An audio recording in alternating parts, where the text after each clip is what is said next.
Warning. Pro Tri News is a podcast with different opinions, knowledge, and possibly fake news about triathlon racing.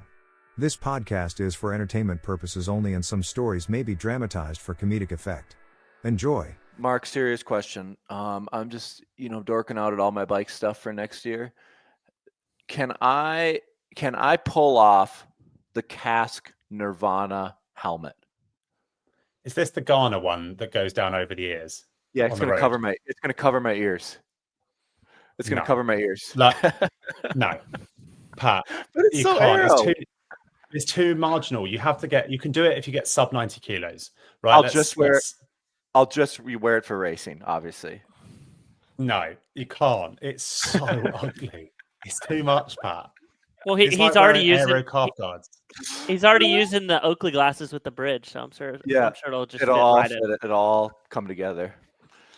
Hello, everyone, and welcome back to another episode of Pro Tri News. I'm your host, Kyle Glass, joined by Talbot Cox, Mark Matthews, and Patrick Lemieux as we come toward the end of the triathlon season. How's everyone doing?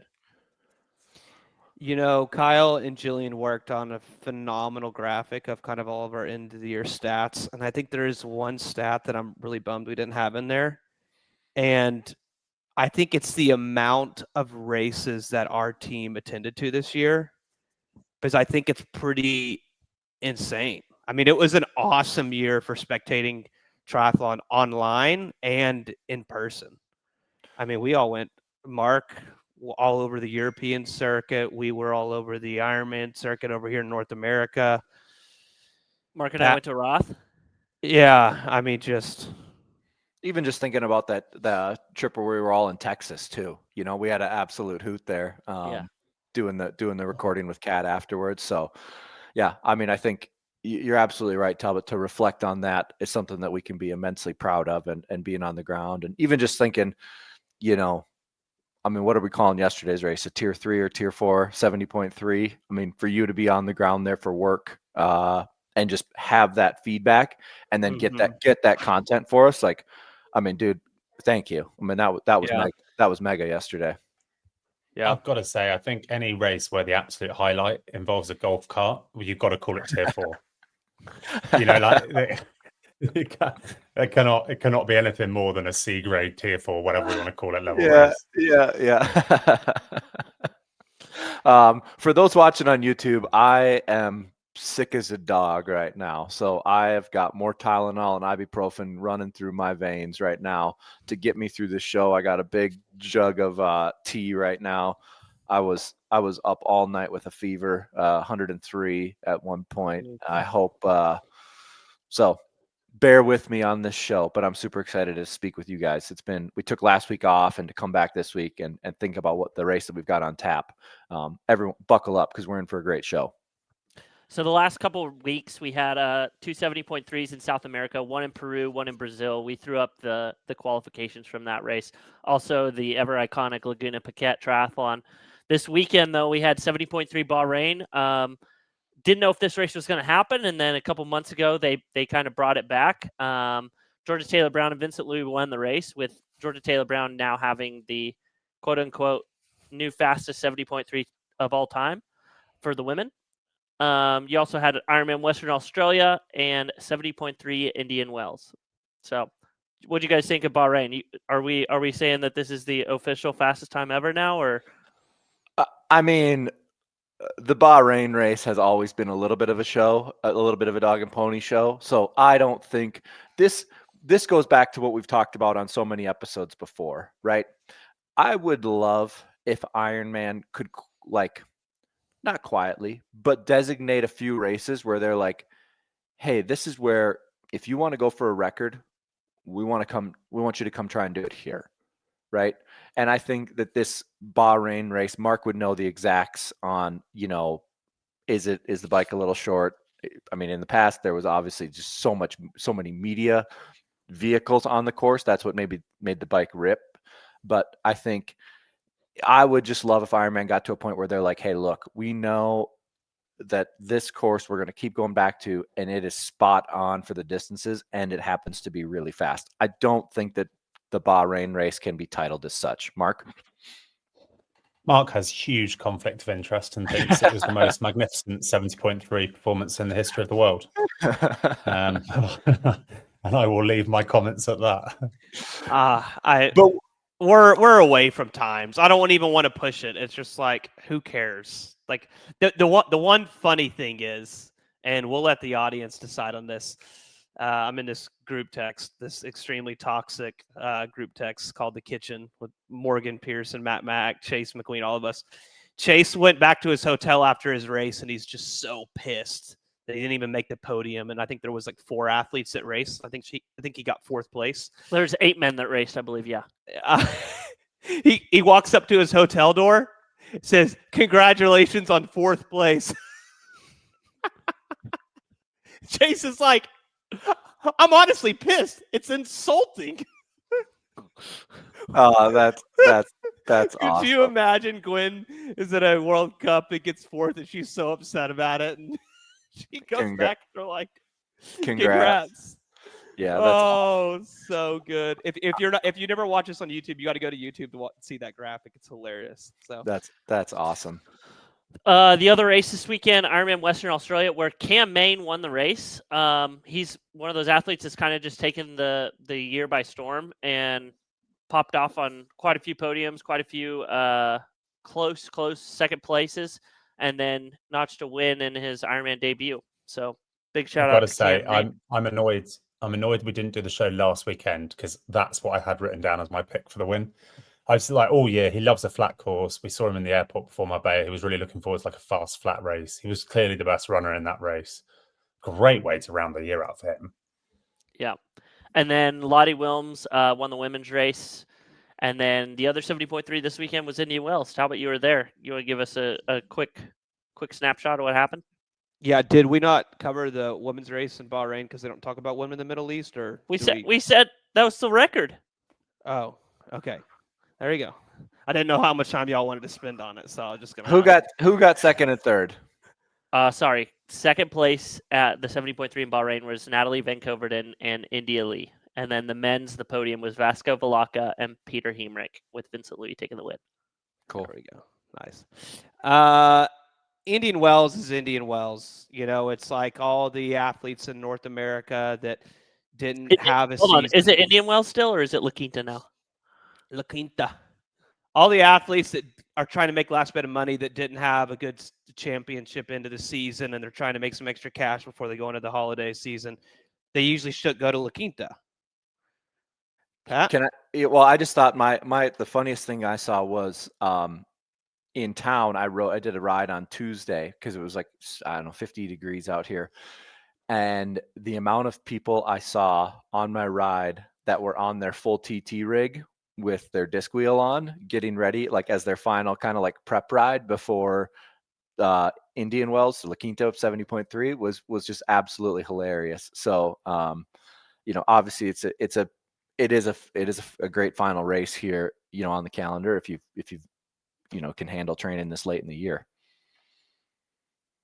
It's a big race. They did change the course quite a bit from the previous years. Usually ended in the tennis garden, the famous tennis garden. I couldn't even tell you what tennis tournament goes on there, but they clearly moved away, went to kind of a new golf course and all that. But the race was quite interesting. It started, someone swam straight into the sun, and everyone else took the line, and a lot of athletes followed the athletes that swam straight into the sun. So kind of divided them in right away. And I mean, hats off to Sam. He knew that there was one way to beat Sam. They came out, or Lionel, they came out of the water together, and Sam blitzed it. I mean, he had like a 20-second faster transition, 10-second faster transition, hammered the bike. Lionel eventually caught up.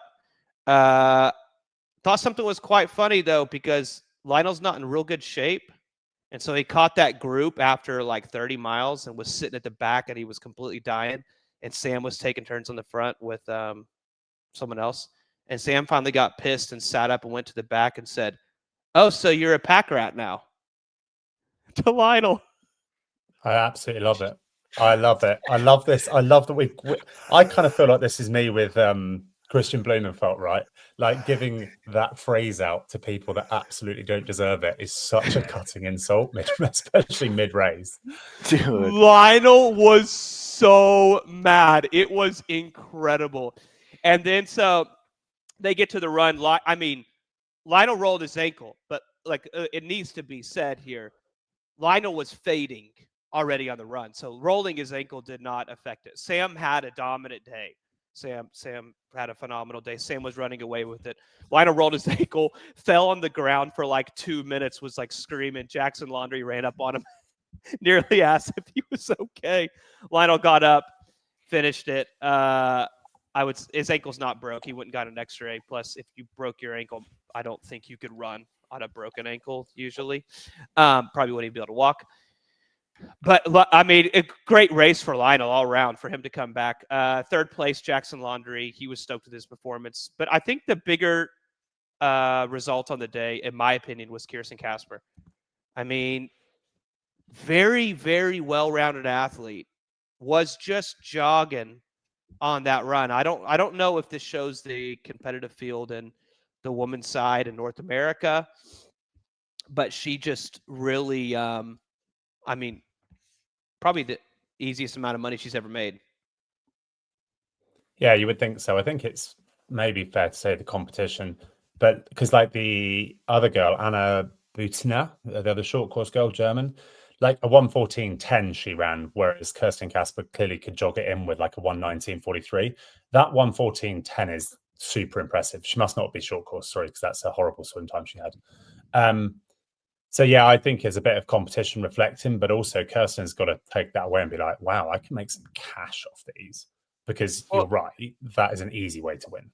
And we did catch up with her after the race and asked her what her goals were for next year. And I asked her if she was going to make the jump and leave short course. She said she still was going to stay in short course, but this is some pretty easy money. So she's going to head over to Pecan, and then she will take her Nice slot. So question mark for Nice? You have to say Nice is going to be hard, because like she lost 3 minutes on the bikes to like Jeannie Metzler.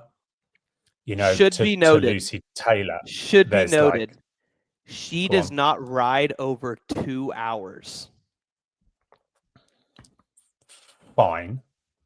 But I mean, that was like our longest bike of the year. I mean, it's crazy. So I would say that was an upset, because, I mean, going into this race, you look at Jeannie Metzler, who's been second at a world champs, Jackie Herring, who's won a handful of 70.3 races, and then Tamara Jewett, who's won this race before. And for her to come in and kind of steal the show, pretty cool. And can we get on to maybe why Jackie Herring possibly didn't have a great race? Because you guys were there. We've bashed on T100 for some upsetting organizational things this year. This takes the cherry. The only difference is this is not a high-profile race, but this takes the cherry. So if you've been to Ironman events, there's logistics is always a nightmare. So one of the employees was on a golf cart at about 4:30, just seconds before transition opened, parked it right at the top of this slope, pretty far away to defend him, pretty far away, but far enough away for when he didn't use the parking brake for it to get a lot of momentum on the way coming back down the hill. And I didn't watch it personally. Jackie informed me that thing started, he got out of it, started rolling backwards, and they thought that there was a car crash, and that thing was at full speed going backwards down the hill and just smoked the bike rack and took out Jackie's wheel, Steph Clutterbuck's bike. I think it knocked over the whole bike rack. Jackie's rear wheel completely destroyed. It's just one of those things that it's like wrong place, wrong time, just such a crazy freak thing. Also kind of a little funny, but also, could you imagine, like, I talked to Jackie after the race and she's like, I'm at a point where I just saw it and I was like, I guess I'm not racing today. Right. Two things. One, it's not just a little funny, it's a lot funny. I mean, you can't not laugh at that. Two, I thought they arrived at transition, it happened overnight. I didn't realize Jackie watched as this golf cart cannonballs into their bikes. Full speed, just rolling backwards all the way down the barrier, just right into the right. We had to hire the FBI for some forensic business. I thought Matt Sharp was the last one to be in the golf cart. but it turns out it was an Ironman employee. Matt Sharp is the partner of Kirsten Casper for those listening. No, Matt was was even trying to source a wheel for Jackie. Like everyone was running around, and you do got to give credit because you can't just turn up with wheels. I think Playtry is the official Ironman bike logistics people. They were able to get her sorted. Steph Clutterbuck's bike was messed up as well. She didn't have a front brake for the rest of the race, but they bent her derailleur. They helped her get sorted. Pretty messed up situation, but it is good that there was actually they were able to get the athletes sorted and they were able to race. I assume Ironman are picking up the tab for this as well. Like, I assume they're replacing the disc wheel and any other damage, because they might have a little clause saying, oh, no liability or whatever. But as a big company, you do have to think, we did just run over your bike with a golf cart, and you are quite a big name pro athlete. Potentially now is not the time to quibble over exact legislation of our contracts. I would just suggest. I said to Jackie to finish, I said, surely you're going to get Ironman to pay for that. And she said, well, the good thing is that a long time ago, I got this disc wheel for free. So thank the Lord I didn't have to pay for it. And I'm like, but you're going to have to pay for one now because she doesn't have a wheel sponsor. I'm like, what are you going to do? And she's like, I haven't even thought that far. And I'm like, Jackie, that wheel cost $4,500. Definitely. That's why I'd be straight on that. Like, you need the new MV wheel, or what's the most expensive? There's something ridiculous. Maybe the Autobahn. Do they still make that lightweight one? That's what it was, and I need one now. Oh, what a cluster. Yeah, it was very unfortunate, and I think her bike was wobbly during the remainder of the bike at the front when she would get up to speed. So she said that she's just kind of like, you know what, I'm just gonna pedal it in and jog it home. Talbot, I didn't hear anything about the water temp this year, where normally this is a race where people are whinging that it's super, super cold. Like usually yes, the water's very cold, but usually this is a race where this shows you, I'm sorry guys, I went to American schools, atmosphere, the weather, whatever it's called. Air temperature? Air temperature, but what is the term that it's like it's when the water and the air are cold? Is that a term or no? No. Okay. Lake effect? I'm looking dumber as I talk. It was a lot warmer. Swipes in there. It was about 60 degrees race morning. Usually it's around 40. So it just really, when you come out of the water, you're completely shivering. But it was a lot warmer this time. Right, we got to stop. There's $40,000 at this race. Talbot would not let us talk this long if Lionel and that weren't racing, and there wasn't a golf cart involved, and Lionel wasn't temporarily disqualified at the finish line. Can we cover that as well? Because that's done the internet a treat. So we got Zippergate 2.0. Yeah, so let's acknowledge here. I want to acknowledge my bias in this piece, right? Yes, I'm Lionel's agent. But we've been very, very clear on how we feel about this rule. And I think we'll have Mark read the specific rule. But this is even one that in our rules show, our co-host at certain times, Steph Clutterbuck mentioned, needs to be removed, right? So maybe Mark, just give us a little bit of background on the actual rule. Yeah, so these rules have changed over time, and there's two separate ones, but there is one bit. Right. So essentially, it's uniforms with a front zipper may be zipped to any length, providing that the zipper should be connected at the bottom of the uniform at all times. There's two different forms if you're looking on the screen. Talbot will probably take you through those. But the actual rule that pertains to Lionel here, so the normal uniform zipper rules, if you violate that bottom bit, it's a 30-second or 60-second time penalty as applicable, half Ironman, Ironman, and it's a disqualification if not remedied promptly. The last line of that rule is the uniform should be fully zipped when crossing the line. Now, of course, if you cross the line with it violated, you don't have a chance to remedy, so you automatically moves to a disqualification. The only thing that makes it slightly less forgivable by Lionel is it's one of those pointless petty rules that in the pro brief, they say in every pro brief. And Lionel, I believe, acknowledged that himself. He said, we were told about this. This is my fault. So I think, in my opinion, it's a correct disqualification through an extremely stupid and pointless rule. And I think by them undisqualifying him, my belief is they just have to delete this rule immediately because it can no longer be applied. So will the issue be, could the issue be, they might say, hey, look, Okay, now the cat's out of the bag on this one, because now there's precedent for us overturning it. And what they might say, the head official, Nick, who was at this race, he might say, hey, Lionel never had the chance or was requested to remedy this, thus we couldn't disqualify him. Would that be his position, Mark? No. Let me defend that real quick, because I was there. The official was talking to Lionel. Jackson was right there, and Jackson looked at the official. Jackson Laundry, by the way, what a G. Like, they're talking about disqualifying Lionel. Jackson's defending Lionel, and Jackson said, "That's not fair.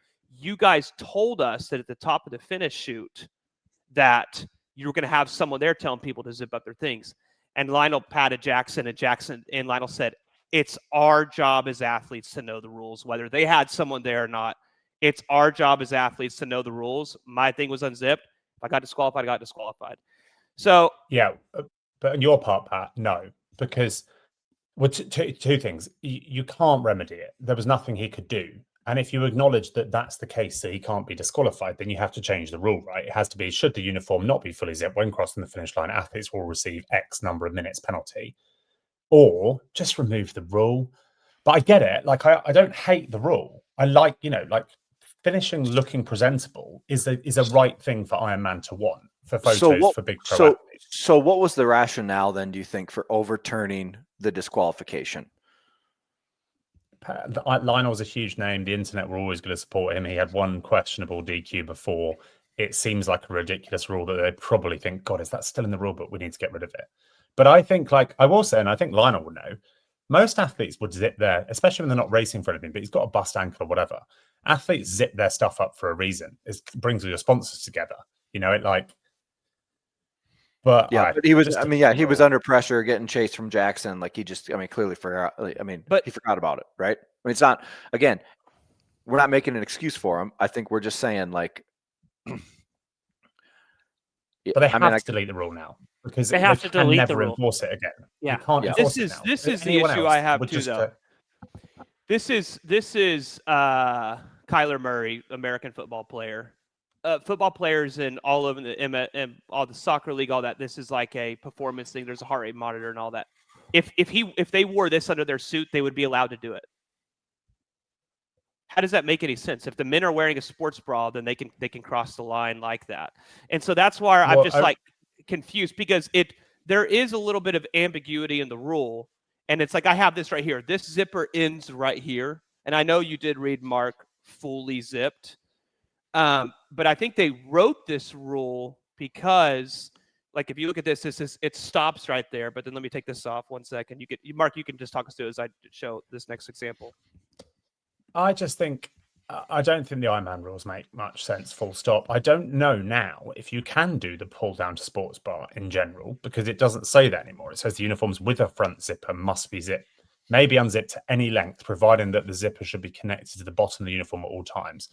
Should the top of the uniform should cover the shoulders at all times. So I'm not sure they can run in sports bras anymore, but I just think they need a new set of rules. Women are allowed to run in sports bras, so I'm assuming that if the men, if they unzipped it and they had a sports bra, that they could do it. Maybe it's one of those rules that we've been talking about this since Matt Sharp got disqualified at, I believe it was 70.3 Maine, and it's one of those rules. It's just got to go. There needs to be an overhaul of this rule book and clarity and some continuity as far as what rules are we applying, what rules are we not. That's like my big soapbox is always: do we have rules or do we not have rules? But I guess so. The question isn't answered yet from my standpoint. What grounds did the official Nick, who was the head official, he did that on, and then how are they dealing with that on Monday, I guess, is my question. I just think that, like, does this rule impact the race? And you got Jimmy Riccatello over here, head of officials, okay? And he's writing rules, head of new rules, all of his he's writing rules to help the race. So we got a draft zone that, whether it's 20 or whatever, that this is the ongoing debate that affects the race. You got an athlete like Kat Matthews, her water bottle breaks off the front of her bike, and she's having to hold it because heaven forbid she put it right here, so she can't litter it. So now she has to ride with one arm, risk crashing. Like, some of these rules are so petty, and this shows you right here that Jimmy Riccatello needs to be fired from Ironman. Like, I'm so done dancing around this. Ironman needs to fire Jimmy Riccatello. Sport evolves, and it's time for him. Like, think about it. We're discussing the stupidest thing. Everyone listening to the show agrees with it. Jimmy Riccatello's time at Ironman is done. Like, evolve, turn into a professional sport. Like, this is so stupid that we're even talking about this. Talbot, do you have a shovel in your office or a backhoe in your front yard? I'm just so done. Like, think about how often we talk about these stupid rules, and it's like, yeah, there does need to be there needs and to the be amount of professional. This is the thing. If I'm a professional athlete and I want it to be 20 meters, maybe I stage a protest next year at the first race of the year. Maybe. I mean, at this point, the professional athletes want it, and Ironman's the only one that doesn't want it. They don't all want it, as you've shown, and that's a totally separate topic. It's but still the part Jimmy of the rules, Riccatello thing. Well, it is part. Yeah, of course it is.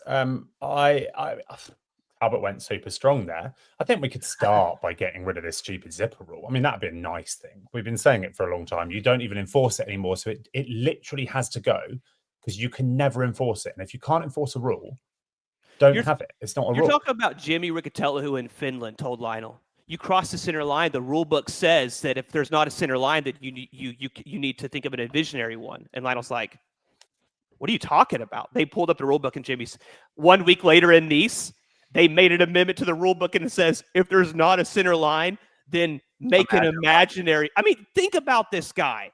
He's called out because he disqualified Lionel, which is a rule. And then he goes and changes the rule book again. Like, this is so stupid. This guy has to get fired.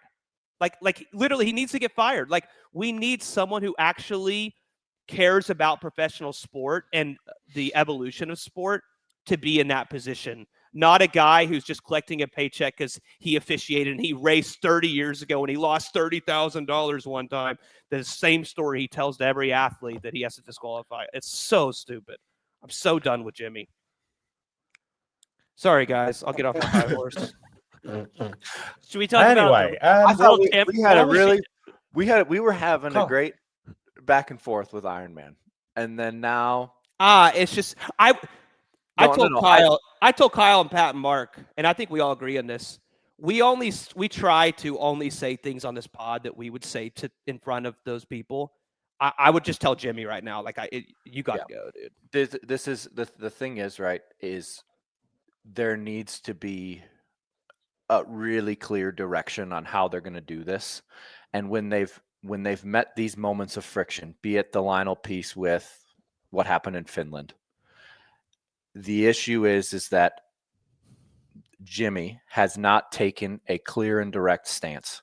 And this happened at the men's athlete briefing in Nice, where he was waffling back and forth on how they were going to enforce the race because the athletes were genuinely concerned and curious. And Andrew Messick, the CEO at the time, had to stand up and say how they're going to deliver the race to the athletes and around this rule, because Jimmy wasn't able to convey that. And that was a failure at that time. Imagine surviving that fiasco, surviving the Lionel Sanders disqualification, the Hamburg motorbikes on course, all that sort of serious issues. And the one thing that gets you sacked from your job is Lionel's zip coming undone at the end of Ending World. Oh, man. I mean, it's the same. I mean, look, guys, it's the same thing as when they were handing out penalties in Kona, right? For water bottles, that there you get a neutral water bottle in the race. The water bottles that Ironman provides aren't the standard diameter of a cycling water bottle. They are smaller. So literally you hit the tiniest bump and the bottle just ejects out of there. And now your athletes are getting penalties for getting a neutral bottle from Ironman that doesn't fit the standard cages. I mean, come on, guys. Like that is a common sense piece that you're saying, hey, we're not, like, that was a failure on our part of what we provided on course. We're not penalizing you for that. Period. End of sentence. Or even this season, right before the season started, and they're like, we have new water bottle rules, and everyone's like, well, I got a brand new cockpit on the off season. Now I got to change everything. What are we doing? And then all the age groupers that were like, wait, does that apply to us too? It's just that it's not just me preaching this. I'm probably just the first one to say it publicly. It is all the pro athletes, Jimmy by name.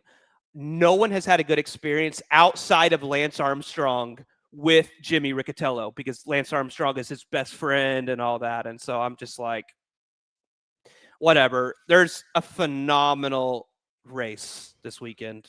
That's the end of the Ironman season calendar year for 2025. Which was a phenomenal year. If you want to go look at who all's got world championship slots, Jillian and I put together a beautiful graphic to showcase the people that have Ironman and 70.3 world championship slots already. So you can go and check that out on our Instagram page. But this weekend, we have the culmination of the race to Qatar with a new world champion being crowned. So going into this race, we had, what was it? 9 races. And then this is the final, the 9th race. Yep. So the women are going first at 10 a.m. and then the men start at 12:45 local time. It's a 2-loop swim, 6-lap bike, 6-lap run. It's probably going to be pretty warm. Of the contracted athletes not racing in the grand final, there's 12 of them. On the women's side, you have Flora Duffy, Taylor Knibb, Emma Pallant-Brown, Marta Sanchez, Laura Madsen, and Els Visser. And then on the men's side, you have Sam Long, Kyle Smith, Fred Funk, Leo Berger, Antonio Benito Lopez, and Eustace Nieschlag, who are contracted athletes that are not doing the final. I feel like that's probably worth you've got to, this is one of the best races of the year. Like the fields, certainly, especially the women's side, you would have to say, because in the men's you have Hayden Wild, Yelagines. You kind of have to think, even with Martin Van Riel there, it's a 2-horse race. I'd be very surprised to see anything other than those two fighting it out, but still a magnificent field with some huge names. The women's side, boys, like Kate Woff is one of few of these. Julie Deron, who is the best runner in the sport at the moment and won the last race. Lucy Charles Barkley, who is maybe the greatest female triathlete of the last decade, possibly, because maybe some of Daniela's have slid out of that. Ashley Gentle, Jess Limoff, etc. They are 2 massive start lists that we've got really this late in the field.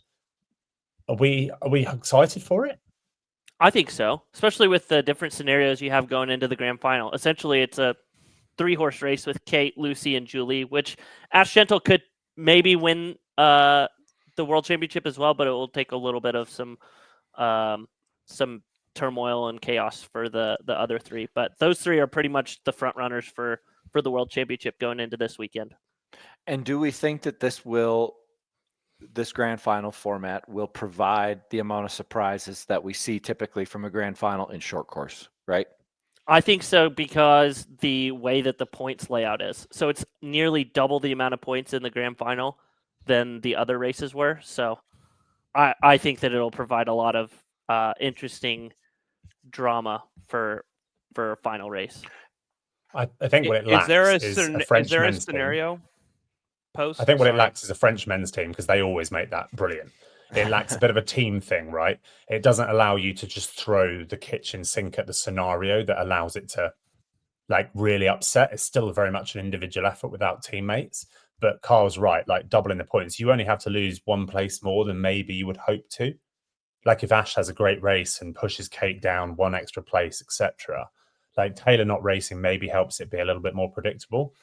You even have a situation where, in the grand final last year, Magnus Ditlev had that seat post slip, right?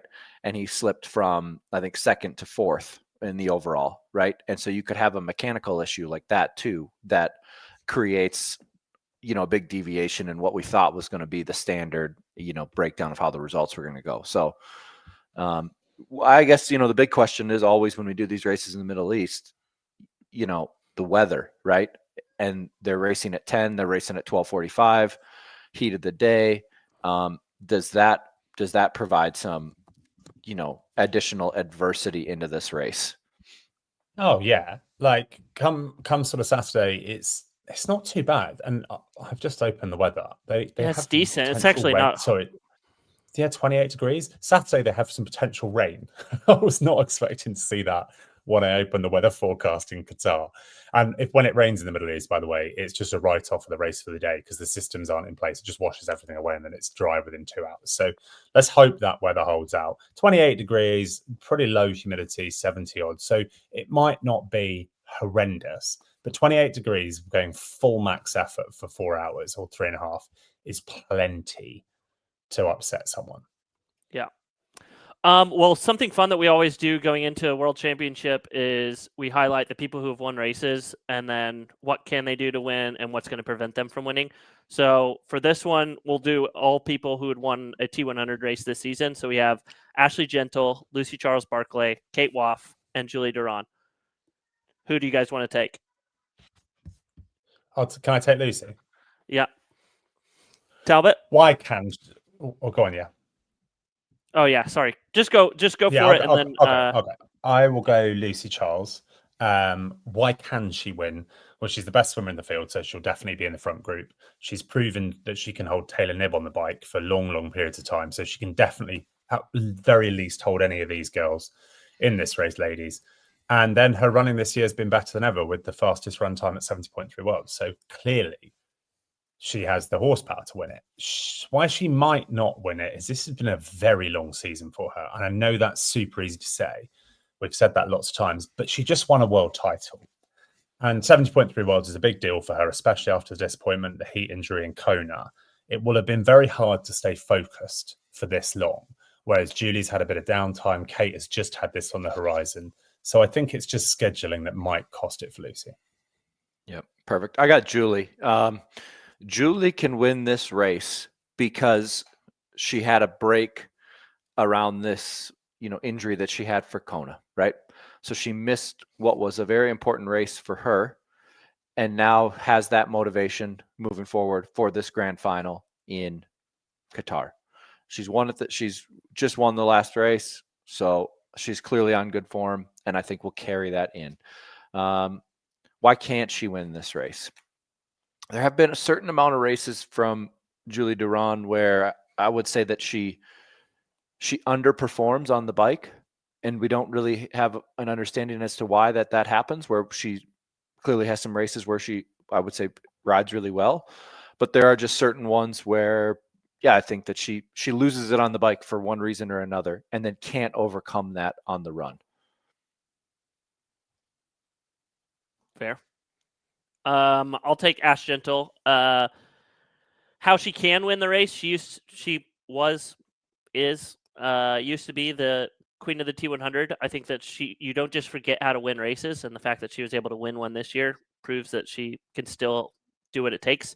What's going to prevent her from doing that are probably the other three that are kind of the front runners for the race. I chatted with her a little bit this week, and she said lead up kind of hasn't really been ideal. So that may be something that may prevent her from succeeding this weekend. Talbot, that leaves you with Kate Woff.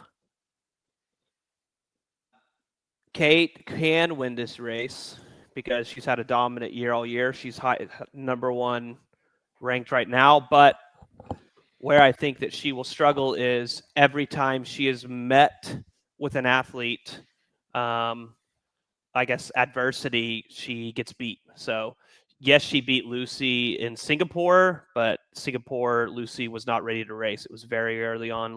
Lucy put a lot of her eggs in the later on basket. Beat by Julia Duran, beat by Lucy twice, London and Spain. So she's going in with a lot of doubt. Yes, she got a win in Wollongong. Didn't race neither Julie Duran or Lucy Charles in that race. So she's going to have to pull a big one out. Something super interesting. So vying for a top 10. The reason why the top 10 is important at this race in the standings, not top 10 in the race. So top 10 in the standings, 9th through 13th place are separated by about 8 points. So essentially you're fighting all the way to the end for that. Those lower places are going to be super important because if you're in the top 10 at the end of this year, you get first dibs on racing the T100 series for 2026. So that'll be a huge thing to kind of follow. And then the other thing is the payout for the top 20. So they're paying top 20 for the race series. So top 10 for the standings, top 20 for the standings and 18th through 22nd place are separated by about 3 points, and that's the difference in quite a significant amount of money. And then something people have been talking about online on like the Slitwich forums or like comments and things like that has been, well, what about the people that are on the T100 Contender Series versus the people that are going for the top 20 of the overall series standings? There's not a way to double dip. So the T100 has basically said, hey, we'll pay you whichever one is more. So if you're in the top 20, then you're going to kind of get pulled out of the Contender Series rankings, versus if you're outside of the top 20, then you're kind of in that Contender Series prize payout. That's really helpful, Kyle. I think ideally what we get to, I would assume they typically do it right after the race. We get a schedule from the T100 for next year with clarity on that for the races, because it is now, we're recording on December 8th. So that would be nice to have for the 9 races they have planned for next year. I think they've also got some additional exciting news that we're keen to support them with. So we should be anticipating that as we get towards the new year. It's no secret that they changed their schedule a lot from the time they announced it last year versus what we actually saw in place for this year. So I'm one of those people that I'm like, I'm cool with y'all announcing it, but let's like make sure that that's actually the schedule. I would trust that they've learned that from years past. Like, we're not going to launch it till it can be launched. That would be, and that's on us, because usually I'm the one that's banging down the door over there and be like, wait, what are we ready to announce what's going on here? So crazy. You guys want to talk about how you see the race panning out? I mean, yeah, I'll go. Like, you're gonna, well, on the women's side, quite clearly, you're gonna have the front swim group will have Lucy Charles in it, will have Jess Learmoth. Now, how hard they go depends on who else makes it. Kate has reliably made it, so I would expect to see her also kind of make that front group as well. And there'll be a couple of others. Georgia Taylor will sometimes make it, sometimes not. Sarah Perez-Sala will be there, but will get dispatched on the bike. And then maybe 1 or 2 others make that real front swim pack. But the driving force from it on the bike will then come from Lucy Charles, Kate, and they're kind of, and Jess Learmoth as well. Like, she'll ride brilliantly well. Those 3 will end up going, and then it's what's the gap to Julie Deron and who's working with her. Because I think with Lucy in the race, I expect to see Julie get dropped in the swim. So it's who she's got to ride with and how much they can limit that gap. I think the gap might go quite big for her, because the impetus of knowing she's there. Lucy's going to ride very hard. She's shown she can do it all year. So can Kate. And Jess Learmoth's not afraid to ride hard with people too. I think there'll be a gap, and you get off to the bike, and I expect to see those front 3 maybe still together unless Lucy has a real day. And then it's just going to be a running battle. It's going to be Kate v Lucy for a while. From what we've seen this year, Lucy will drop her, but we don't know how that will work out. And then it's how much deficit does Julie Deron and Ashley Gentle have to kind of run their way up as high as possible? Can they get to the front? I think Julie probably can, but it depends on the gap. I think it's a big ask, like Kyle said, for Ash this year. And then they will shake up how the overall stands, how many people they run through. The rest of the race, there'll be a couple of big packs that will then just blow apart on the run. And there'll be 20 girls, or maybe let's call it 15, running in with gaps, changing places and fighting for the very end. Because right down to 20th is worth every second. If you can squeeze into that top 20 overall, like Kyle says, it's worth 20 grand. And to these athletes, like Meg McDonald actually pulled me up on something, and I'll take it for a second. We talk about what's best, the T100 or Ironman Pro Series, and we say how even it is. Lower down, I'm talking 10th to 20th. T100 is much better financially for the athletes than the Ironman series is. Much, much better. They look after them, they fund them more, and the prize payout at the end is more. 20th place in the series looks to take home 20 grand on a payout, which is an awful lot of money to be running for late. And the Ironman Pro Series does not go that deep. It doesn't host them. It doesn't do that sort of stuff. So yes, Meg, you're right. T100 is way better for contender pros, the very good ones that aren't the top big names. And I think that will also be super interesting throughout the day. And I hope it gets some coverage on the race. One big thing before we kind of get into some picks maybe for the women's race. How do you guys think Imogen Simmons is going to go? Her first race essentially all year since the controversy earlier this season. What do you guys think? Yeah, I think she'll go great just based on the motivation, right? This is something that she's been eager to get back to. she'll be incredibly nervous. I mean, she was going to do a return in the race in Phuket, but got sick the week of. I think that she'll do great. That could be probably fifth place. I think she'd be thrilled with. But I mean, she'll just be happy to be back out there, right? She said to me that she's participating in Qatar as she wants to keep expectations realistic. And I think that's fair. I don't know how you focus on training through a long period of times like this to be at the tip of the sword. And your first race back after that being Qatar with the start list we've got here is a big ask. So I think fifth is probably optimistic given, the year she's had. I think she'll get round really solidly. And I think she'll upset some girls that have had a really good year just because she is a very, very good athlete that will be an absolute engine. She could be a real big ally to someone like Julie Durand because I still expect her to swim pretty damn well. And she is a great cyclist. She likely will fall apart on the run if she's not got the fitness there. So it's funny you say that, Mark, because I had this conversation, I can't remember with who, but earlier this season of like, do you think that the T100 will ever get to the point where it's like the countrymen and countrywomen are like kind of racing for each other, and Julie and Imogen both being from Switzerland, like maybe. I don't know about country. I think there's more like alliances of friendships involved that would help out. Like I have zero doubt that if Jackie, for instance, was up there to take a big title and Paula was carrying a run injury, Paula would ride for Jackie every other week as mates, as friends. So I do think there'll be circumstances like that. I don't know if we'll get to countries unless the national governing bodies have more and more say on who can race. And then I would lose a bit of interest because that's not what long distance sport is necessarily all about. But I think you'll see it. I don't know how it will materialize. Yeah. I think you'll see it. Yeah. Fair enough. All right. Should we get into some picks? Let's do it. Yeah. I'm going to go first. Are we just picking winners or are we doing podiums? I say podium. It's a world championship. Come on. Yeah, fair. Okay, so what do we think? Women's race. I'm gonna go Lucy Charles, Julie Durand, and then followed up by Kate Woff. So you're saying Lucy Charles is going to win the world title? Yeah. All right. I'm going to Mark? go, for the sake, I'm going to go Julie Durand just because of what I said. I think she'll get more help on the bike here than she has in other races as it's deeper. But I probably will eat my words on that. Lucy Charles takes second and Georgia Taylor-Brown third, but probably Kate Woff. Nice. Talbot? Lucy, Julie, Kate. I'm gonna go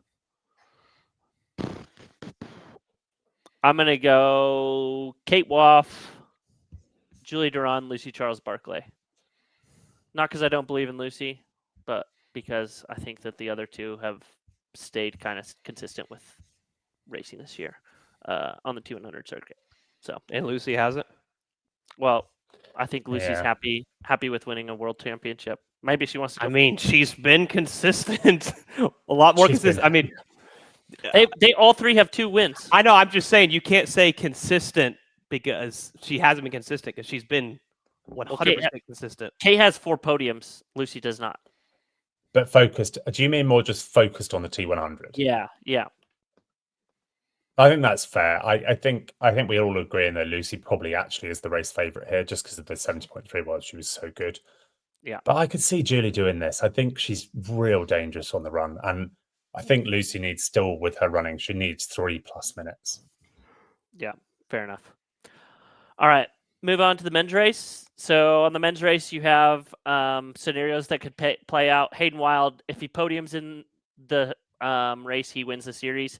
Yella Gaines has to win the race, and Hayden Wild has to be 4th or worse.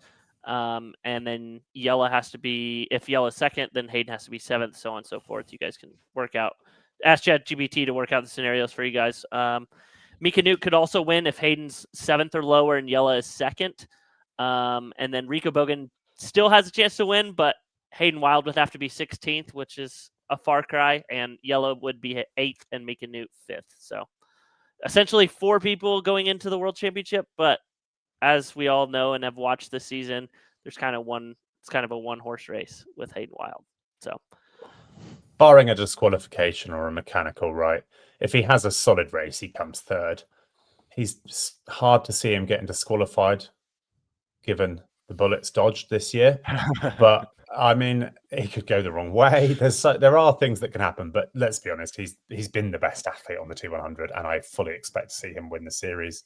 He'll have a small deficit out the swim, but his biking's been absolutely unbelievable. Yeah, he's been a weapon all season. Yeah, it'll take like a catastrophic mechanical. Yeah, but Yellow Gaines does seem to be getting real good this latter end of the season, and his run in 70.3 Worlds, it wasn't that overall fast time, even though it was stupid, but they played games early on. He did KB in a finish. Like, it's a big ask still for Yellow, but if anyone can do it, it's him. And Yellow Gaines probably really wants to beat him, right? Oh, we know that. He's publicly said it. Like, he's just desperate to beat Hayden. Yeah, he wants a shot at the title here, you know? And so, yeah, I think we're in for a great men's race between those two. Yeah. 6 bike laps, everyone. 6. If you're a pro and you're racing this weekend, there's 6 bike laps. Hopefully we'll have a bell. Maybe we'll have a bell this time. Bell loud. I'd almost rather not, because I don't trust the guy holding the bell. I would rather just count 6, because the problem with Dubai, in fairness to the athletes a little bit, is it's like a lollipop, and the laps are really horrendous to count because they're so wiggly windy. This is a little bit more simple, so hopefully we don't have any crazy guys with a bell, and we just have good old-fashioned counting. And they're gonna do the math, like if the course is 1K short or 2K long, they're gonna say in briefing, "Hey guys, we know look at your GPS, plan for 78 kilometers, you know," like they're going to have that ironed out. Yeah. Oh yeah. Like they obviously had an absolute clanger, which we dragged them over the coals for Dubai. But the people running the race, the actual race organizers, are switched up, and they've done a lot of races. I think they put a bit too much trust in other people to sort some stuff out. They'll be kicking themselves for that, and they will, like Pat says, get this right. Yeah. Just like the women's race, it's kind of all to play for the top 10. The fight for the top 10, you got 6th place through 11th place, all separated by about 11 points.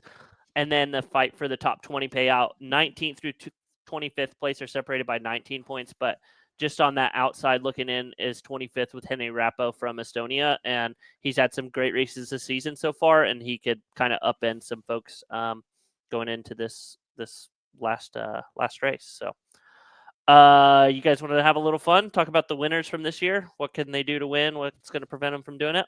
We got 4 again. I'll take Hayden. Hayden Wild, Yella Geens, Rico Bogan, and Morgan Pearson. All right, I got Morgan. All right, go for it, Pat.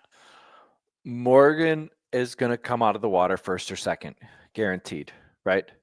He's going to have the bike ride of his life in Qatar. And then he's going to have a very focused 18K on the run. He's not going to go out too fast. And he's going to deliver in a sprint and win the race. Morgan could lose the race because he just gets a little too excited. He's in that opportunity. He's got the space to win, comes off the bike in range, and maybe just goes too fast the first 5K and then pays for it the next 13. That's how he loses. Yeah. Well, Hayden Wild obviously can win because he's won everything. He's the best runner in the race. He's probably the best rider in the race. It's fairly boring for me to pick that. Why can't he win? Maybe hot-headedness could undo him with a decision. Like, he's purely an emotive racer. He gets agitated by things going on, and we've seen fiascos in some T100 races, partly athlete cause, partly organisation. I think it takes something like that quite seriously to go wrong for him. Otherwise, it's the easiest one. He can win because he's by far the best ride-runner combo in the race. I think Yella could stir him up. I agree, and I think Yella could make him get under his collar and do something silly, but it's a big ask. Yeah, no, I mean, again, we've seen this. You know, he's made a mistake before where he missed the swim cap in Pontevedra in 23. I mean, there have been these events that, you know, ultimately the year Leo Berger won in right. Abu Dhabi, the swim cap. I mean, if you want to say the Olympics, if you want to say 70.3 worlds last year, like Commonwealth not- Games. it's not over yet. Yeah. He's there's a world where he loses the race and wins the championship, and I actually think that that's the most likely scenario for this coming weekend. He's still got to finish on the podium or lower than Yella. Yeah, and I think he could. We'll see what happens. Talbot, do you want Rico Bogan or Yella Geens? I'll take Yelagines. All right. Yelagines could win because he just proved that he's the best middle distance racer in the world because he just raced the toughest and hardest and most stacked middle distance race probably in history at 70.3 Worlds in Marbella. And with tons of errors, he still won it. And they were lollygagging on the run. And he outsprinted the arguably up-and-coming new GOAT, Christian Blumenfeld. I think he picked the right time of the year to peak. So he can lose because Hayden is I would say, but I hate to say this, but not hate to say it, but I could be proven wrong. Probably a little bit better of a biker. He's shown that he can get out of the water and maybe get away. So I think if Hayden can open up that bike, detach him, then potentially win it. But I think if it comes down to a run, I think Yella's going to take it. And lastly, Rico Bogan. I think that Rico can win the race because he shocked the world in 2023, winning the Ironman World Championship. And so I think he has the bike legs to be able to put a lot of people under pressure and have a pretty good gap coming off the bike. I think he's the best biker in the field.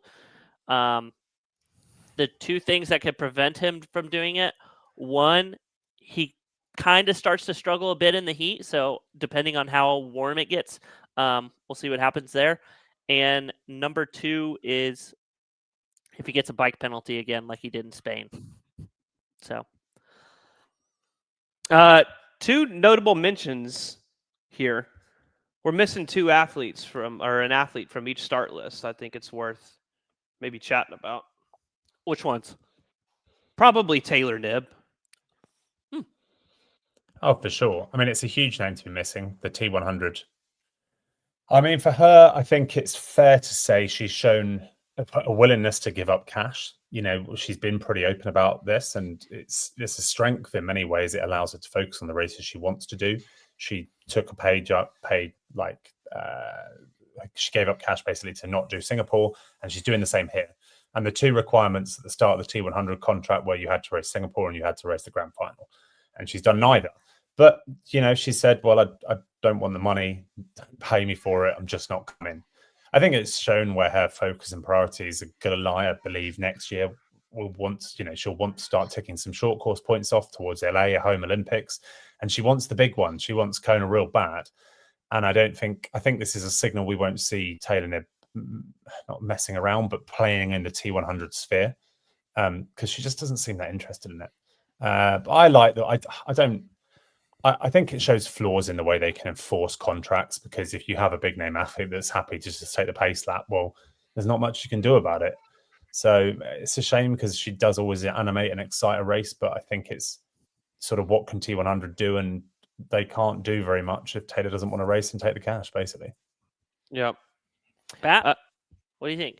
I think Mark nailed it. I mean, I think you've got an athlete that has intrinsic motivations that aren't aligned with necessarily how most of her competitors do things, right? She caught a lot of flack for not going to Singapore. And when word got around what she gave up, she stopped getting flack, right? And so she's just like, yeah, that doesn't interest me. I don't give a shit. I'm not going. So I think that's, I think it's as simple as that. Yeah. For our audience that maybe don't know, can I say it's probably about the price of a pretty good sized car? Yeah, I think so. Yeah, yeah, exactly. Both times. Yeah. Oh yeah. I mean, it's even a bigger car. Yeah, with guitar in there too. No, I mean, so I think that's a big thing, right? And this is why there's been an evolution with how T100 is going to do business, right? They're not doing that. They're not doing contracts next year, right? They're going back to the old school. We're going to put up 50 grand to win this thing. We know that if you go to a T100 race, they've got great support. It's nice hotels. They've got amazing, like the athlete services that they offer are, I mean, Next level. They're best in class. By far the best in the sport. By far. So if you're the way that you're treated, if you're the 20th ranked athlete in the series at a T100 race, is unreal, right? Fair enough. So like they're going to get people to show up. They will get people to show up. Yeah. And Sam Long. Sam Long's an interesting one to me because it's like, why did he go and race 70.3 Indian Wells this weekend if he's not going to do the T100 Grand Final this coming weekend? It doesn't really make a whole lot of sense to me. And it's in the contract that you can't race on either side of the T100 race and get like this exit clause or anything like that. Yeah. Well, I'm of the belief that he just, again, just said, hey, I'll just forego the money, right? Don't pay me for it. I'll forego it. That would be what I would believe he would do. Because here's the reality. If you want to go from where he lives in Tucson to Qatar and you want to be competitive, he's going to be on an $8,000-$9,000 business class ticket to go over there. And he probably just didn't want to do it. He's like, look, I can go drive over to Indian Wells, make $7,000. So he's going to go and reconcile that with, his family. He's a new dad. He's got a newborn. Like, I wouldn't want to go to Qatar either. So I think you just tell the T100, hey, don't pay me for Qatar because I didn't complete my requirement, and let's move on with it. I'm not sure his conversation with the T100 was quite as smooth as Taylor's, potentially, from what I'm hearing. But I'm not sure he was quite so happy to give up the cash. But they did tell him what he was giving up, and I believe that's now what's happened. It does just bring us back to what we said, the end of last year when they announced the athletes.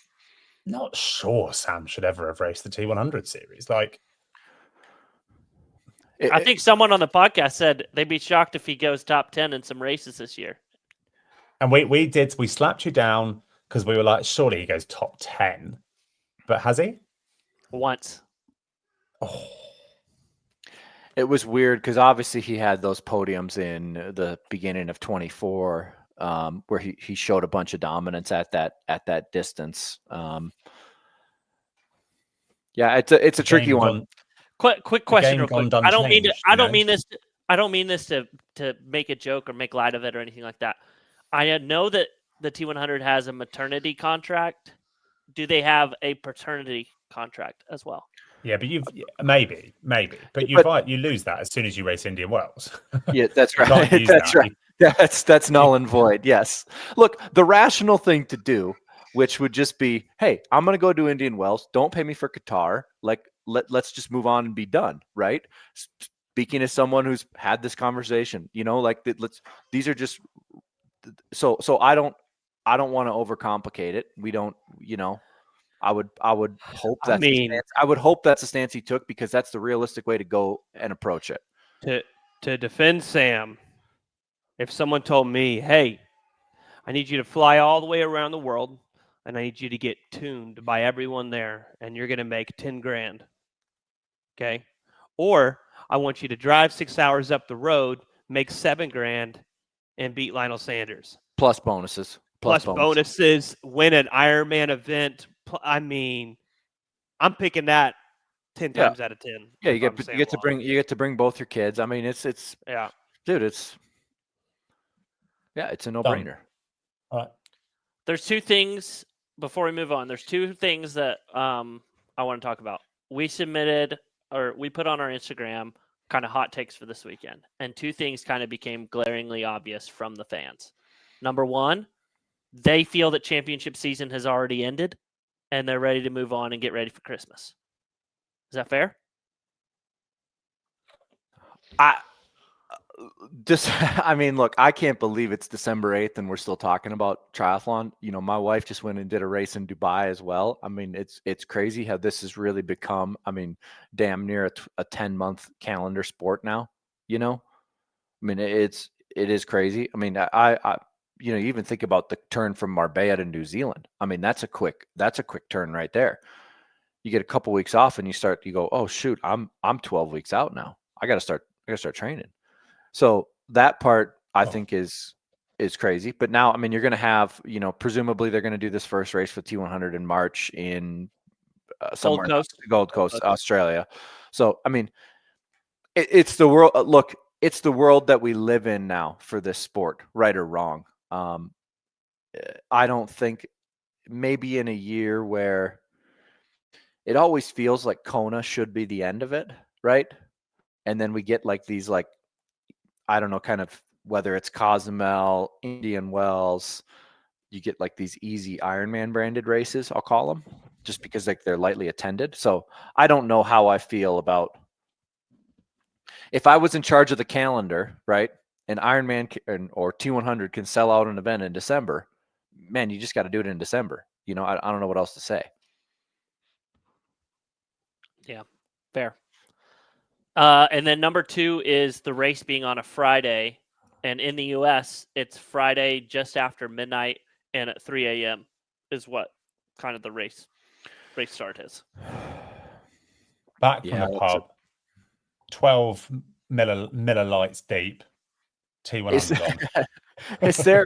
I mean, is there? What confuses me is why couldn't? I suppose then the problem. I mean, they're just dancing around time zones, right? Like I liked when they did the World Championships in Doha for track and field, and they were doing all of the events there at like 10, 11, 12 midnight. They were doing them late at night. So then Europe had them at prime time, and then the US had them in the morning, right? And obviously, like, I don't know the lighting, structures that they have there. Do they have street lights where they could do this at night? But I mean, that was an awesome when they did the marathon at night. That was awesome. Yeah, that was because it was summer, right, when they did it in Qatar, and the weather was right. 40. So it was, like the T100 liked to flirt with a bit of the wet globe bulb temperature legality, but even they wouldn't do this if it was midday and 45 degrees as it can get in Qatar. Like it's just not happening. Yeah. Guys, did we do men's picks? I just we got to talking, and I'm like, have we even done men's picks yet? We're speedballing it. I'm going Hayden Wild, best athlete in the world, does Yellow Geens, who hangs tough, and then Morgan Pearson, sod it, he runs through about 9 people to come third. That was exactly my podium, Mark. Go. No way. Yeah, I had the exact order. Move on then. Yep. Talbot, do you want to do picks? Yeah, I'll go Yellow Geens, Hayden Wild, Rico. I'm going to go Mika Newt gets his first T100 win, and then Hayden Wild second, so he's still the world champion, and Yellow Geens third. I know I want to move on. Can you explain to me a scenario where Mika Newt beats Hayden Wild for second? Hayden gets a penalty for dropping his swim cap. Okay. All right, penalty. Yeah, okay, that does work. I just couldn't work out. Unbuckling his helmet at the same time he's racking his bike. I think he needs both, but okay. Yeah, both of those are scenarios that have happened. Okay, yeah. So, be sure to tune in. You can go to the T100 website. I'm sure we'll do an Instagram graphic as well as far as what time and how to watch the races. The beautiful thing about the T100 that they've done better than anyone else with their broadcast is it's on YouTube. So you can watch it on a delay and be okay with getting enough sleep on Thursday night and then being like, you know what? I'm going to do my morning ride before work or drink my coffee and watch the T100 race. So you can do that. Moving on to the hot takes from this weekend. Last week, we posted the Ironman Race Ranger data from this year. What did you guys think about that? For me, I thought it was cool that we did it by race, but also at the same time, I'm like, I kind of wanted to see who our most guilty people are. So did we take it as this, where they signaled and they said, hey, so basically what Ironman made all the data anonymous, but then every athlete, they had 600 athletes that were given a report of their personal data, right? And do we think that's how they're going to do it in 25 as like kind of a warning and a signal of, hey, this is what you did in 25. in 26, we're turning the lights onto this and we're going to put a spotlight on everybody. Is that how we think they're going to do it? I think that was a good way of teasing it in. I don't think Ironman, and I don't think they should ever release the data if they hadn't said it was going to be. I don't think it's a private thing. I don't think it's a big deal. I just think that would be the decent way of doing it. And I think this does signal that they might be willing to do it. I've seen a few of them. I've seen a lot of the zeros. You know, of course, Lucy Charles posts hers. You're out the swim first. Of course, you got zeros. Like, I get all that. Some of them still doesn't make sense to me. I showed the boys one where someone had 17 yo-yos, but only 6 seconds of drafting in the race. Well, to me, that's not possible. So there's it has to really be solid before you choose to make it public, right? And I'm not totally sure it's there, but I do still think it should be public because we've seen it work with T100. The amount of drafting has gone down from certain athletes since they were kind of shown to have done a chunk of drafting. But the main takeaway for me was how low the drafting is across the board, even for the bad offenders. You know, like an Ironman, the worst cases we saw were 6 minutes over a 4 and a bit hour race. I think Race Ranger has actually already fixed the drafting problem of illegal drafting. What we are now debating constantly is the 10 versus 20. Because once you're down at the worst cases, 6 minutes or so, that ain't the issue we'd have seen 10 years ago. Do you remember watching these Kona races, some of these big races? There were people in the pocket for 2 hours just chancing their luck. So I think the Race Ranger's existence on the bike has solved the problem of people cheating overtly drafting. Yes, some people should still improve. But I think now it leads on to a bigger question of, okay, now what?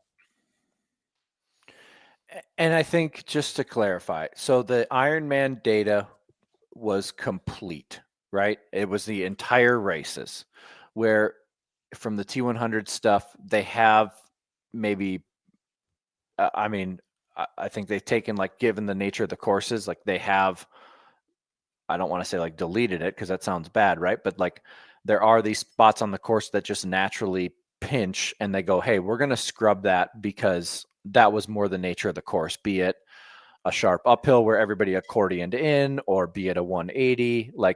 There are the nature or of the first 15 minutes of the bike course, which is or just the first K. People. Yeah, because I think the big one there is doing all of it removes the context of where you exit the swim. If you come out the swim and you're just a solo, you're going to have nothing. If you come out in that men's group, for instance, in Kona, when 40 guys or whatever come out the swim, you're going to have an absolute shed load of yo-yos and small seconds because there just isn't the space on the road until it shakes out. But there is, you could be as honest as you want. The only way you can avoid it is if you Sam Laidlow it and just drill past everyone. And of course, not everyone can do that because otherwise 40 people would be doing that. So I think removing that first bit it makes it a fairer representation for everyone. It doesn't just make it about where you get out the swim.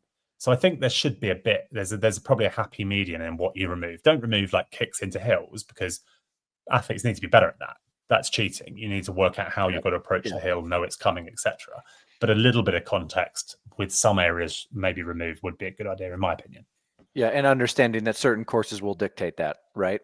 If you're doing a course, if you're doing a big single loop course, when you can turn the lights on, you can turn the lights on for the data at probably 1 or 2K in, right?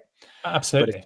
But if you've got if you've got a style like a T100 course that is incredibly technical, they might open the race, but then within the first 1,500 meters, there's another U-turn. There's some nuance to it, right? And I think it's important it's not a situation of right or wrong, but it's an understanding of, let's actually understand how we're looking at and processing this Race Ranger data, right? But certainly it's working from the sense of people, when the light gets turned on this, they're going to change their behaviors on course. And I do think telling the athletes their own data will also help, because a lot of athletes they'll just be bad at it. They'll yo-yo a bunch, or they'll have small amounts of draft they didn't think. And when they actually see their own number and knowing it might go public next year, I think that will change its behavior even without the public shaming. Because I think in the heat of a race, I'm not sure Some are clearly good at it, some are clearly bad at it. But I do think that will help with a bit of personal integrity as well. I gotta say, I agree and I disagree. I disagree with Mark's statement on not Christian, but Lucy's zeros and bragging about it, because this is why I didn't say bragging. I didn't say bragging. I said, of course, there's zeros. Okay. I didn't think it's bragging. I have 3 different examples for this podcast. We got a Lucy Charles who's all zeros. We got Lionel Sanders who's all zeros. And it's like, oh, well, Talbot. That's because Lionel's at the very back. And then, oh, Talbot. Well, that's because she's at the very front. But I got another athlete who races extremely competitively and is in the most wild pack you could ever ride in, and that's Christian Blumenfeld, and it's flawless. I mean, it is totally all zeros. And so I just think that public scrutiny is the master. I think that until it's either, I think that it's just going to help the thing. But also, too, to defend also is like Taylor Knibb had a lot of drafting time at Ironman Texas, where she was hanging on for dear life. And we even got his, we're going to post it. She shared us. She was like, she's completely embarrassed by it. She said she didn't even know, she didn't understand it as much. She's like, I'm completely embarrassed by it, ashamed, and I'm excited next year to improve it. So, and I think we're going to do a big post on all this in next week. We're going to let Qatar get over. But I just think that you're able to get zeros. It's just the athletes that are trying to make that pack and make that bike pack are the ones that are like riding that line and probably have, I don't know. I think public scrutiny is the best way in this sense. But also too. And by the way, Talbot, I agree. I think it should be public. I think you should say we're going to make it public, then you make it public. Yeah, and I think like having zeros is everyone's goal. I think as soon as someone posts all zeros, all those other athletes that had 10 seconds, 3 yo-yos, they feel bad. Well, they're not posting it because they look bad by comparison, even though it's very good. So I think the way to do it is just make it public. Take that, because then if you make it public, all those 10-second athletes still look very good because there'll be a bunch of idiots at the back with 12 minutes, you know. Yeah. That's what's bad. They're the ones that need addressing. And another bit of confusion, which, I mean, this is probably the wrong place for this, but we were even chatting with some Ironman staff, including head official, and he's like, well, there's less drafting in Ironman series, so it's more fair for athletes to race Ironman races than the T100 because there's less drafting. And it's like, well, they're 2 different distances. So we'll explain all that later on, but I just thought it was an interesting note. Ironman is providing a drafting profile to all 600 plus professional athletes that raced with Race Ranger this season. Additionally, those who have consistently accumulated a greater amount of illegal time and or a greater number of yo-yos during the 2025 season will be contacted directly by Jimmy to discuss an improvement plan for 2026. Oh my God. I would love to know what that looked like. Yeah, I think he built the improvement plan with Lance Armstrong. Okay, cool. Yeah. Next hot take. Pat, did you have a hot take? You know, my wife had there's a little group chat that goes on between Talbot, Kyle, myself, and my wife, Gwen. And every once in a while it gets fired up, but there was a lot of chatter on the group, and Gwen was chimed in and she's like, we haven't heard from Pat. What's he doing? Talbot was like, I guarantee he's looking for bikes on Facebook Marketplace. And Gwen responds, Talbot, that's not true. Pat would never buy a secondhand bike. It was so good. So yeah, that was good. I told Gwen, I said, honey, that was your best joke of 2025. That was real good. Oh man. All right, can I take the hot take, Alex Yee? Sure, go ahead. I mean, the second fastest British marathon ever run behind Sir Mo Farah with a 2:06:39 marathon, running essentially 15:01, 15:02 5Ks back to back for 35 of them, and then running a 14:49 5K to finish out, to come 7th overall in Valencia marathon against Kenyans and all sorts. And what was even more amazing is he was in a pack of about 12 athletes or 10 athletes going into the last few K, and he kicked from the pack to win a battle against pro runners to take that 7th place slot. It was one of the most remarkable runs. One of the most remarkable runs I've ever seen to finish 7th overall. 2:06:39. The big thing is, will he ever come back to triathlon? And I'm not sure he will. He's 90. I just looked it up because I was like, well, how far away is he from Mo Farah? Like, he has to be a lot. And it's like less than 90 seconds. So I don't know, it's less than 30. It wasn't. He was 2:06. I thought it was a low 2:06, Mo Farah. Mo Farah was 2:05:11 at Chicago. Oh, okay. I mean, yeah, it's an insanely good run. I just think that he kind of has the love for running. Yeah. He could go to the Olympics for us to run the marathon at the rate he's going. And does he just want to try something new and something pure? Possibly. I would hate to see him leave. Me too. But I think he's just got this love of it, and he called it on his Strava his best performance ever, like sporting performance ever, which says a lot. You know, he's a double gold medalist. Maybe he tries his hand at the LA Marathon March 6th next year, just to dabble in it.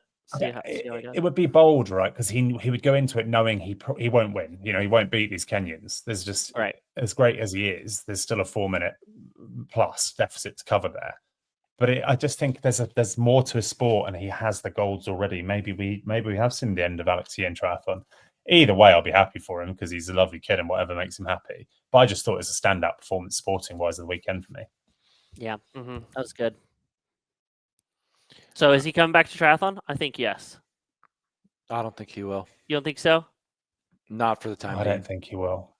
No? Talbot? The Olympic qualifying criteria starts next year, so we'll see. I have such a crush on Beth Potter and Alex Yee. I'm probably the wrong person. I'll probably be devastated. I'll probably cry. I know what you mean, yeah. So we posted the champions of the weekend, and it may have been wrong from who took their 70.3 World Championship slots from Indian Wells La Quinta over the weekend. Someone have insight onto that? Yeah, I know Lionel Sanders wasn't there and still got his slot. Y'all support that? Yes, no, maybe so. I don't support that. Explain what happened. No, we've said before we don't support it. He was at the hospital getting an X-ray on his foot during the. That's fine. That's fine. Yeah. You get a doctor's note, you're good. He went home, showered, went directly to the hospital. I went with him actually because I dropped him off to their car. It was like at 1:30. The awards were at 4, and was at the hospital for like 4 hours. Yeah. So for an X-ray. I mean, again, forget how biased we are. A medical exemption for that is no problem in my if you're getting medical care. Big one is we've even said before, we've even said that with maybe it was Lisa Percher, if they message the organization, I'm trying to get there, I'm desperate to get there, I'm still in town, I haven't just left town because I couldn't be asked to wait. Yeah, we're for it. Let it roll. What I don't like is just that I couldn't be bothered to go. Yeah, give it to me anyway. He did notify IRONMAN and stuff. Sam Long turned down his slot, and that slot ended up rolling to 7th place. And why? Why does he do this? He's did this before. I gotta say, I support it because if you look at an athlete like Sam Long, an American-based North American athlete, 70.3 worlds. Sam's already said his goal is Kona. We can critique that however we want. That's his goal. 3 weeks before, all the way in Nice to go all the way. I mean, he's in Tucson. Go all the way to Nice, and you're not focused on Kona. If that's you will. That makes sense. I just thought it might be again like he did in St. George where he turned it down and then took it later. Yeah, that's what I have a problem with is if you decline it. Don't go to the awards or whatever, miss the awards or late or whatever. If you go up there and you physically say, I don't want the slot, you shouldn't get it. Period. The rest of the qualifying time. I disagree with that. What happens if Sam gets halfway through next season and he's like, you know what? Ironman's just not going for me this year. I want to go do 70.3 Worlds, and he can go qualify again. I don't agree with that at all. He should have taken it then. I kind of love the absolute baller of doing that. If you're like, my mate gets it, if I turn this down and I'm such an absolute hotshot, I'll just get it at the next one, chill. I just think it's sport. You know, you've earned the right to take it when you want to take it. And if you can keep earning the right to take it because you're that good, you definitely deserve to be at the World I Championships. gotta say, do you want this 70.3 World Championship slot or this Kona slot? I think this I better shows have more of Sam Long. $1,000 in my bank account before we leave. I think this shows more of Sam Long. It shows that he's actually has a plan and he's committed to the plan instead of saying, you know what, I think that shows confidence, not insecurity. So. Yep. You'll see plenty of other North American athletes that forego 70.3 Worlds next year because they don't want to go US, Europe, and then all the way back to Hawaii. Like that will happen. Yeah. Just to avoid the French. Yeah. That's a weird way of saying you hate French people. All right, Lisa Perder on here again. I don't know if we covered it. We talk about that? Yeah, we did. Yeah, we did a whole thing on She it. didn't make it. Yeah, we talked. She was late to the awards. She didn't get her slot, so Yeah. now she's got to. I mean, she won't have a problem doing it, like we said. Yeah, that's right. We did talk about that. T100 calendar for 2026. They announced Spain. Pat, you had some hot takes on racing in Spain in May. I mean, it's just going to be really hot there. They're gonna in certain parts, but where they're doing this race in Pamplona in May is in the north of Spain. The coldest I've ever been riding my bike is in May in Spain. So, I mean, the weather where they're racing, the weather can be and is typically atrocious that time of year. So something to keep in mind. And then, as we said before, the 2026 T100 calendar hasn't been released yet, but there's maybe speculation that it's going to be released either this week or next week, right after Qatar. That's typically when they do it. Yep. Yeah. Okay. Because they like to have an athlete briefing with all of the athletes that are on site and say, "Hey, look, this is what we're thinking for next year." Yeah. And then something we were talking about this week as a group was Warner Brothers selling to Netflix. You guys have any takes on that? As Warner Brothers is a donor? How do I say it? Investor in the T100? Yep. So the Warner Brothers gives all of their broadcast tools. That's why it's on HBO Max here in the States, to the T100. You know, this is really early days. This Warner Brothers Netflix merger. I think is going to get held up, and so yeah, I would. There's not even an offer. Two, I really hope this gets turned down because it's not good. Like, it sounds cool, but it's not good. It's way too deep. I think the Federal Trade Commission, the FTC, and even the Department of Justice in America can jump in and stop this. It's just too deep. Like, it's too big of a monopoly of media in America. And you're talking about, just like we mentioned, it is so deep that it even trickles down into triathlon on the Ironman side and the T100 side with Advanced Media Group, who is in charge of T100 stuff. It's just, it wouldn't be... Huh? So Advance owns Ironman, right? And then they own like a 10% stake in Warner Brothers. Yeah. I don't want to say like an inaccurate number, but yeah, it's something like that. It would essentially be Disney standing on its own. I don't think this will happen. I mean, Paramount tried to buy Warner Brothers and it was essentially turned down. So it's like a JetBlue Spirit mergers turned down. Like NVIDIA, ARM was turned down. I mean, like, there's a bunch of, you could go on and on. It sounds cool. It's big news, but it's, that would be too big. It's going to be a while before we're watching T100 on our Netflix account. Yeah, exactly. But what you can watch this weekend, because it is on YouTube, thankfully so, you can go to sleep in America and wake up and don't check social media and watch a full-on T100 broadcast, because it's phenomenal and they do it on YouTube and you can watch it from start to finish. But we're super excited. It's going to phenomenal racing this weekend. Got the likes of Lucy going for the title, Hayden going to try to win the title, and yeah, this will essentially wrap up such an incredible year. Not only for triathlon, our podcast, T100, Ironman, kind of all the above. It's an awesome time to be in our sport. So there's no better place for you to hear about the news, what's going on behind the scenes, and anything with pro triathlon outside of the Pro Tri News podcast. So with that being said, make sure you share this episode with some of your friends and family. If you've never rated our show, if you listen on Spotify or YouTube or Apple Podcasts, go rate it. We would love it. It really, really helps. So with that being said, we'll see you in the next one.